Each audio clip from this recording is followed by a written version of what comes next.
Welcome to Biceps and Banter with expert trainer Brandon Crowe. Hold on to your dumbbells and get ready for this conversational style podcast focused on interesting, everyday drivel with tasty tidbits of health-related information sprinkled in. Enjoy. All right, welcome to Biceps and Banter. I'm sitting here with Nicholas Keagan, and Nicholas is an author, former competitive figure skater, former competitive professional skater, did Disney on Ice and all that good stuff, and we're going to get into pretty awesome conversation. We had a good time. We went in some crazy directions talking about his path, his past, and how he became a competitive athlete. So as a former professional athlete, professional figure skater, you've trained under some of the best coaches. How would you say your style is similar or different, or what kind of coaching style do you fit under? That's a really good question, because when I was a competitive skater, I trained in Montreal, I trained in Los Angeles, I trained at the Toronto Cricket Club. I trained under the best Olympic coaches that were out there at the time, and it's really interesting because a lot of my training mates have gone on to become Olympic coaches themselves, and that's really interesting to see. But when I decided 5 years ago to come off the road and start coaching for myself, it was a really interesting thing because I thought I would become an Olympic coach. I thought that's what I wanted. And the minute I actually got into the job and I started working with kids, I started realizing I don't care at all about dealing with high performance athletes because there's such emotional baggage going on there. You're dealing with parents that a lot of times have completely lost the plot.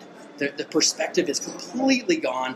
The skaters are emotionally up and down, which is completely normal for a high performance athlete, where you've lost perspective. One day you have an amazing day and you feel like you're on top of the world, and the next you feel like your life is collapsing. The world is falling out from under you because you can't land anything. And as a coach, I don't deal well with that. I'm not that person. And I'm the kind of coach that I love working with the young kids and developing young talent. And when it comes to a kid at that level where they really need that Olympic level coach, I'm the first one to take them to somebody I know will take them further. So for me, it's all about, I love being at the rink with the kids and putting in the time, but I like going home at the end of the day and not having to worry about parents calling me with crazy phone calls, or I don't like all that. And I also love that when the kids come to the rink, they're really excited to see me and work with me, and I'm not dealing with a question mark of when this kid shows up, what headspace are they going to be in? Are they going to be crying? Are they going to be emotionally unstable? I don't like that. I just don't work within that. And it's really interesting because I learned that as a coach, I have no ego, which is, I think, the best thing. For me, it's the best thing. I'm not the same way as a skater. As a performer, I have a big ego. I am very confident, and it has to be amazing, and everything has to be amazing. But as a coach, I'm much more relaxed, and I like to let the kids just get out there and do their thing, and kind of just support them and build their self-confidence. Right. And I like that dealing with young kids, you're able to tap into developing who they become as an adult. You're really a part of that journey with the parents. Yeah. And it's something that over the last 5 years of coaching, I just have really enjoyed. That's probably the best part of my job, is the fact that I know I'm leaving an imprint on these tiny little brains that they're going to grow into adults, and they're going to think back at me and what he taught me and things outside of skating.